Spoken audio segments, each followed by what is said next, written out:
So hello friends केमिति अछन्ति आपण माने आशा करछि आपण माने समस्त बढ़िया थिबे आ सेमति रे बढ़िया रे थांतु।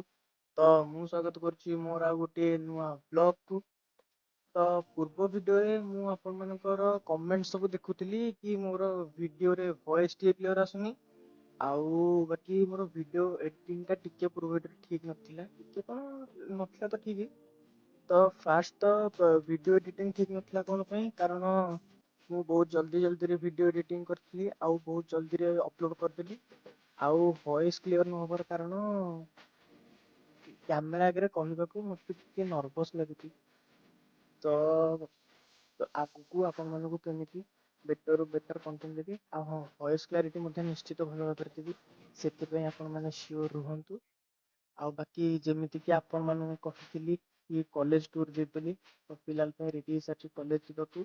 ଆଉ ଆଜି ଆପଣମାନଙ୍କୁ କଲେଜ ଟୁର୍ ଦେବି। ତ ଯଦି କଲେଜ ଟୁର୍ ଭଲ ଲାଗିଥାଏ ଆପଣମାନେ ଦେଖନ୍ତୁ ଆଗ, ତା କଲେଜ ଟୁର୍ ଭଲ ଲାଗିବ ନ ଲାଗିଥାଏ ତ ସେ କଥା ତ ପରେ ଅଛି। ଆପଣମାନେ ଦେଖନ୍ତୁ ଆଗ। ତ ଫାଷ୍ଟ ତ ଯେମିତିକି ଜାଣିଥିବେ ମୁଁ ଫାଷ୍ଟ ତ କୋଚିଂ ହିଁ ଯିବି। କୋଚିଂ ଯିବି ଆଉ ତା ସାଙ୍ଗେ ସାଙ୍ଗେ କୋଚିଂ ଟୁର୍ ବି ଆପଣମାନଙ୍କୁ ଦେଇଦେବି। ତ ଫଟାଫଟ ବାହାରୁଛି ଆଉ ଆପଣମାନଙ୍କୁ ସେଟା ଦେଖାଉଛି କଲେଜରେ ପହଞ୍ଚିବା।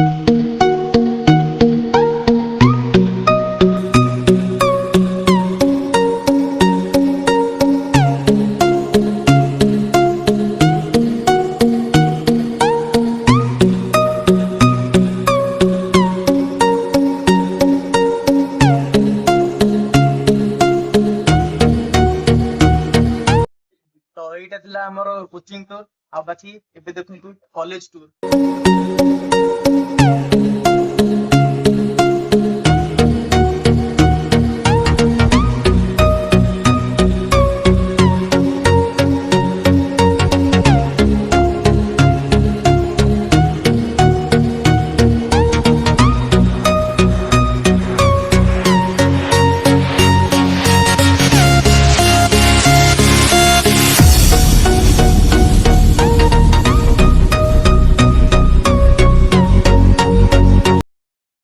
A few moments later.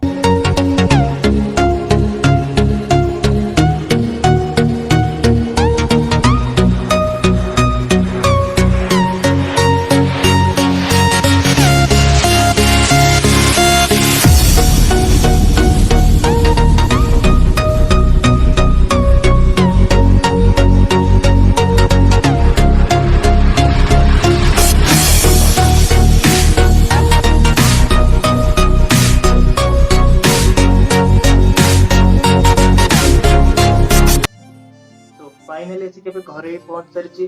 ତ କଲେଜରେ ଭିଡ଼ିଓ ସୁଟିଂ କରୁଥିବା ଟାଇମରେ ପ୍ରିନ୍ସିପାଲ ସାର୍ ଆସିଗଲେ, ତ ଭିଡ଼ିଓ ଟିକେ ଏପଟ ସେପଟ ହେଇଗଲା। ଆଉ ବାକି ଆପଣମାନେ ଟିକେ ଆଡ଼ଜଷ୍ଟ କରିଦେବେ। ଆଉ ଯଦି ଆପଣମାନଙ୍କୁ ଭିଡ଼ିଓଟି ଭଲ ଲାଗିଥାଏ ତ ଭିଡ଼ିଓକୁ ଲାଇକ୍, ଚ୍ୟାନେଲକୁ ସବସ୍କ୍ରାଇବ୍ କରିଦେବେ ଆଉ ଗୋଟେ ପ୍ୟାରା ସା କମେଣ୍ଟ କରିଦେବେ କି ଭିଡ଼ିଓ କେମିତି ଲାଗିଲା। ଆଉ ହଁ ବେଲ୍ ନୋଟିଫିକେସନ୍ ଅନ୍ କରିବାକୁ ଜମାରୁ ଭୁଲିବେ ନାହିଁ। ତ ମୁଁ ଆପଣମାନଙ୍କୁ ଦେଖାଉଛି ଏମିତି ଗୋଟେ ନୂଆ ବ୍ଲଗ୍ରେ। Till then take care, bye bye.